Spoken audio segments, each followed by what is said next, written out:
7h31. Que eu tô fazendo aqui? Bom dia. Eu sou Ricardo Boechat, é a Band News FM. Nós vamos ficar juntos até as 9, qualquer coisa da matina, neste feriadão da proclamação da República, direto aqui dos estúdios da Band News FM em São Paulo para todo o país. Obrigado a você, meu amigo, minha amiga que está nas praças que compõem a rede Band News FM de notícias. Grato por seu carinho, por sua vigilância, por sua companhia. Nosso WhatsApp é o 11 999 592 100, 11 999 592 100. Também tem o nosso endereço eletrônico, vulgarmente conhecido como e-mail, que é o ouvinte@bandnewsfm.com.br, ouvinte@bandnewsfm.com.br. Bom dia para as nossas praças, bom dia Tampa, bom dia Orlando, bom dia Manaus, a nossa caçulinha, João Pessoa, Fortaleza, Salvador, Vitória, Brasília, Belo Horizonte, bom dia Porto Alegre, bom dia Curitiba, bom dia São Paulo, bom dia minha cidade querida de São Sebastião do Rio de Janeiro. O Rio de Janeiro que hoje está nas manchetes dos jornais, mais uma vez, expondo ou vendo exposta mais uma das suas enormes feridas de difícil tratamento, de difícil cicatrização, mas que, sem sombra de dúvida, a população do Rio de Janeiro e do país inteiro, né, que tem com o Rio uma relação de afeto muito profunda, muito antiga, né, não vão permitir a população do Rio e a população do país, não vão permitir que a cidade maravilhosa continue nas mãos da quadrilha instalada nos seus poderes instituídos. É uma coisa simplesmente assustadora, avassaladora, o grau de infiltração do crime organizado, não o crime organizado da droga, o crime organizado do tráfico de armas, não, o crime organizado da política, quadrilhas organizadas dentro do aparato político, dentro do aparato do Estado, para roubar, para pilhar, né, os órgãos públicos, as verbas públicas, enfim, para transformar a política num instrumento, no braço não armado, né, do crime organizado, ou para ser ela, a política, o principal combustível para o crime organizado no Rio de Janeiro. Ontem, como vocês viram, está nas manchetes de hoje, tivemos ações da Polícia Federal por lá. Deixa eu mandar um abraço para o nosso Luiz Megali, também trabalhando aí de plantão no nosso feriado. Luiz Megali, bom dia para toda a equipe também do Café com o Jornal e do nosso Rafael Colombo, sempre de prontidão lá no Band News TV. Sintonizem agora a TV Bandeirantes e o Band News TV, e como todas as manhãs vocês terão imagens ao vivo aqui dos estúdios da Band News FM. Ao meu lado, nosso Felipe Bueno. Salve. Cadê a Carla Bigato mesmo, hein? Amanhã. Amanhã, né, Felipe? Hoje só amanhã. Vou sentir saudades, viu, Felipe Bueno? Eu passo aqui de vez em quando. Mas não muita também, não precisa passar tanto assim, também não é tanta saudade. Bom dia pro Barão. Obrigado. Também. Fala aí, Boechat. Minha gente, olha, eu tenho brincado muito aqui nos comentários e às vezes em encontros com estudantes, em palestras e debates e tal, que fico fazendo por aí. Amanhã vou fazer um em Belo Horizonte, dizendo o seguinte: cadê o país que era caricaturado como o país onde o povo só se interessava por carnaval e futebol? Vejam, a seleção brasileira jogou ontem, bem verdade, um joguinho mequetrefe de quinta categoria, chato pra chuchu, mas tudo bem. Foi um jogo da seleção brasileira, um clássico do futebol mundial, contra a Inglaterra, né?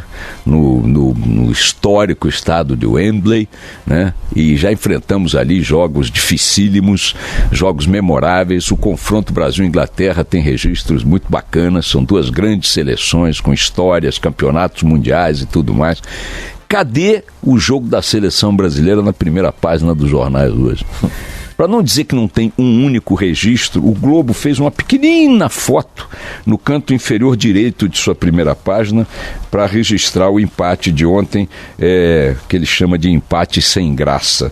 Tem um jogador dando uma cambalhota, acho que é o Neymar, né? Quem é esse jogador? É o Neymar. É o Neymar dando uma cambalhota no chão, sendo derrubado e tal. Tirando o Globo, e eu leio todos os dias quando chego aqui, antes de chegar aqui, 4 jornais, os 3 maiores, que são o próprio Globo, a Folha de São Paulo e o Estado de São Paulo, nem mesmo o Extra, que é o Jornal Popular do Rio de Janeiro, um deles, junto com o Dia, trouxe sequer uma linha, para não dizer que não tem esportes na primeira página do Extra de hoje, tem um jogo do Conca treina fora do Fla para voltar. O Brasil e gosta de carnaval e de futebol, continua gostando de carnaval e de futebol. Mas não dá mais para a gente ficar com aquele papo de que o brasileiro só se interessa por carnaval e por futebol. A julgar pelas primeiras páginas dos jornais, pelas manchetes de ontem nos telejornais, pelas manchetes de ontem e de hoje nos sites de notícia, o Brasil hoje, a população brasileira e os jornais, a imprensa reflete esse interesse de forma muito sensível, porque vive dessa audiência, depende dessa leitura, depende dessa audição. A julgar pelo que está nas manchetes de ontem, de hoje e de vários outros dias, essa comparação pode ser feita, esse Brasil do carnaval e do futebol deu lugar ao Brasil que acompanha atento, vigilante e também perplexo, estupefato ao noticiário do crime na política brasileira. Os criminosos tomaram conta da política brasileira verticalmente, horizontalmente, estão no domínio das assembleias legislativas, das câmaras de vereadores, do Congresso Nacional, estão no domínio dos governos municipais, dos governos estaduais, do governo federal. A quantidade de organização criminosa instalada dentro da política no Brasil é um assombro. Aí você diz, não, o benefício da dúvida, cadê a prova, cadê isso, cadê aquilo? Não quero nem chegar ao detalhamento, basta olhar o conjunto da obra, a pilhagem do patrimônio público procedida aqui e ali todos os dias. Semana passada, 3 prefeitos de Salvador de uma mesma família, uma organização criminosa de vereadores de Teresópolis, na região de Salvador, 3 prefeitos da Bahia, de uma mesma família, presos lá por roubalheiras, etc. e tal. Também na semana passada, uma organização criminosa de vereadores da cidade serrana de Teresópolis, no Rio de Janeiro. Todos os dias, às dezenas, todas as semanas, eu diria, às dezenas, as notícias flagrando, mostrando os flagrantes das polícias, envolvendo políticos, envolvendo gestores públicos, envolvendo corporações, funcionários, todos os dias estão nas manchetes dos jornais, com uma frequência que rivaliza com a frequência com que crimes comuns também estão nas manchetes dos jornais, ou no noticiário, porque nem nas manchetes os crimes comuns estão tanto assim. Com a mesma frequência com que o noticiário econômico aparece nos jornais, e eu diria com mais destaque. Ou seja, o Brasil não é mais o país do futebol e do carnaval, o Brasil é o país do crime político, exposto à sua população, finalmente, porque essa exposição é tudo do que nós precisamos para tomar essa nova consciência de país. Mas é lamentável que essa seja a nossa realidade. O Rio de Janeiro hoje está dominando as manchetes dos jornais, nas televisões, nas rádios, por conta da prisão ou da condução coercitiva ontem de mais um núcleo que há muito tempo já vinha sendo apontado como braço da operação criminosa instalada no estado do Rio, mas desta vez o grupo que domina o legislativo fluminense. Foram conduzidos para a condução coercitiva o presidente da Assembleia, o líder do maior partido, o PMDB, todos são do PMDB também, e um ex-presidente da Assembleia, 3 deputados estaduais que integram organizações mafiosas, criminosas, de assalto aos recursos públicos. O senhor Jorge Pisciani, pai de um ministro do atual governo, presidente da Assembleia Legislativa, um dos capos que dominam a política no estado do Rio de Janeiro, capo do nível de Sérgio Cabral, capo do nível de Eduardo Cunha. De resto, estes também grandes chefes mafiosos, carregando a legenda do PMDB para suas glórias de sempre. Ontem foi a vez desse porquinho, padrão Gedel, ser levado coercitivamente para depor, enquanto o filho dele era preso preventivamente. As operações de assalto aos recursos públicos são de tal monta que esses vagabundos tiveram que se valer, segundo o próprio jornal Extra detalha hoje, de transportadoras de valores.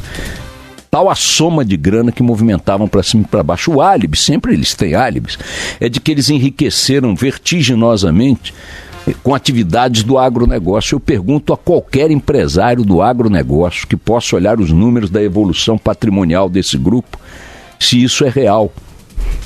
A polícia conta que eles vendem gado, lavando dinheiro na venda de gado. Gado que vale 2.000, eles vendem por 20.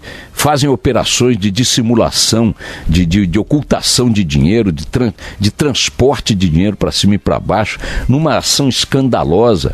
Agora, o poder é tamanho que um outro mafioso, que ainda não foi algemado, que é o atual governador do estado do Rio de Janeiro, Chopezão, que esteve ao lado do quadrilheiro Sérgio Cabral durante 2 mandatos, foi seu escolhido para sucedê-lo, tentou, numa jogada típica de máfia, típica de organização criminosa, livrar a cara de um desses deputados, que foi conduzido coercitivamente, e aliás, contra os 3 conduzidos ontem, há um pedido de prisão do Ministério Público Federal, a ser julgado provavelmente amanhã pelo Tribunal Regional Federal do Rio de Janeiro.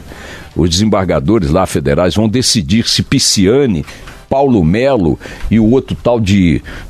como é que chama o terceiro? Albertassi, se eles vão ser presos, porque ontem só puderam ser conduzidos coercitivamente porque há necessidade de uma autorização do Tribunal Federal para que eles sejam presos. E essa decisão vai ser tomada amanhã. A expectativa é de que eles sejam presos, mas numa operação criminosa, mostrando a articulação da máfia nos poderes, o governador Pezão tentou nomear esse Albertassi a toque de caixa como conselheiro do Tribunal de Contas do Estado. Tribunal de Contas do Estado desse, em que 6 dos 7 conselheiros foram presos por corrupção, vou repetir, 6 dos 7 conselheiros do Tribunal de Contas do Estado, todos nomeados pelo esquema político, quase todos eles ex-deputados da Assembleia Legislativa, foram presos, 6 dos 7. O Pezão tentou a toque de caixa nomear esse Albertassi para o Tribunal de Contas do Estado, para garantir-lhe foro privilegiado no STJ. E aí tudo que dissesse, que tivesse relação com os crimes do Albertassi, e todos os demais criminosos ali têm relação com os crimes, eles são crimes de ação comum, teriam que ir para o STJ para cair no foro privilegiado, né? Nos corredores, nas gavetas, na prescrição de penas e tudo mais, de crimes e tudo mais, né? Então, veja o grau de ousadia explícita das quadrilhas que dominam as instituições no Rio de Janeiro. A Assembleia Legislativa está na mão de quadrilheiros. O governo do estado do Rio de Janeiro está na mão de bandidos, de quadrilheiros. Tem que parar de ficar com cerimônia na hora de falar desses bandidos, desses ladrões, de tratá-los como autoridades às quais deve ser dado o benefício da dúvida, a presunção de inocência. Eles se valem desse formalismo, eles se valem desses códigos, desses dogmas da justiça, da lei, para poder permanecer no poder, expandir seu poder e continuar a pilhagem à luz do sol. É um negócio assombroso. Esse país, que não é mais o país do futebol e do carnaval, e eu não quero aqui absolutamente dizer que o futebol e o carnaval não façam parte do nosso DNA, azar de quem não gosta de futebol e de quem não gosta de carnaval. Não estou querendo dizer com isso que o desenho o nosso perfil como sociedade, como povo, enfim, tenha que mudar. Nós gostamos do carnaval porque somos alegres, nós gostamos do futebol porque somos bons de bola, né? Não tem nada contra carnaval nem contra futebol, mas o país do carnaval e do futebol sumiu das manchetes. E sumiu porque a população está determinando que a pauta de interesses nacionais é outra. E quem lidera a pauta dos interesses nacionais hoje é o esforço que está sendo feito com enorme dificuldade, com gigantescas barreiras, porque os atingidos são poderosíssimos, estão instalados nos tribunais superiores, estão instalados no Congresso Nacional, estão instalados na esplanada do Ministério, no Palácio do Planalto, nos governos estaduais, nas câmaras de vereadores, estão instalados nas prefeituras, nas assembleias legislativas. O Estado brasileiro, dominado pelas quadrilhas políticas, é um Estado que está sendo exposto aos holofotes, e a sociedade está tão atenta que hoje, quando o Brasil joga com a Inglaterra, ela dá a isso 2 minutos de atenção para dedicar o resto do tempo a acompanhar esses escândalos e seus desdobramentos. E em resposta a essa escolha da sociedade brasileira de colocar no topo dos seus interesses essas questões, é que eu acho que não vai ser aceita a ideia de não dar em nada. Em alguma coisa, isso tudo tem que dar. 2 dos presos ontem são pesados mafiosos das quadrilhas de donos de ônibus que despejam milhões de reais há décadas no aparato político, não só do Rio, mas de vários estados, para fazer o diabo que fazem com transporte público. Quem anda de transporte público no Brasil paga um pedágio para essa corrupção, que junta os interesses patrimonialistas de governantes e políticos ao apetite de enriquecimento incontrolável dos empresários do setor. 2 desses vagabundos, desses criminosos de alto coturno, já tinham sido presos antes por ordem do juiz Marcelo Bretas, em outra operação no Rio de Janeiro, e foram soltos pelo ministro Gilmar Mendes, que tem com essas corporações criminosas, ainda que não um envolvimento direto, uma circunstância que eu chamaria de familiar e profissional que deveria considerá-lo impedido para decidir coisas nessa área.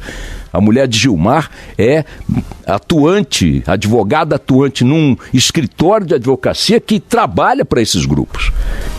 Um desses presos é pai de uma moça que teve a mulher do Gilmar e o Gilmar como padrinhos de casamento. Então vejam o poder, o nível de infiltração, de articulação, de laços que unem os escalões do poder no Brasil, no executivo, no judiciário, no legislativo, ao jogo do crime. E isso está exposto à luz do sol e tomando lugar daquela velha tradição nossa de gostar de futebol e de carnaval. Pois bem, gostamos, continuamos gostando, somos bons de samba, bons de bola, mas olha, podem botar suas barbas de molho, porque o país está mudando. Vocês não pedem por esperar. O castigo vem aí para essa canalhada toda. Vamos lá.